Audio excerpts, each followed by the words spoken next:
because in the end of the day, Welsh young people are our future, and this is where change can happen.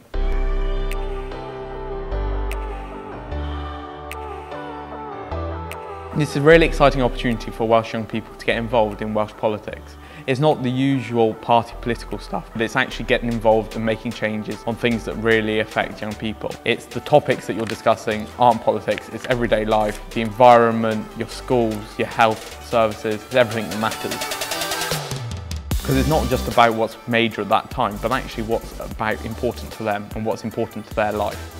I think it's a really exciting opportunity, and it's really good that the National Assembly for Wales are listening to young people and getting them involved in their work directly. You might not think it will change anything, so I think that's a major hurdle which the Welsh Youth Parliament is going to challenge to begin with. And actually I think what's as important as well is trying to get Assembly members engaged in its work. Once they're involved as well, you can start making and discussing real issues which affect young people and create change. So I believe it's really exciting, going to be a lot of fun, and I think everyone should get involved.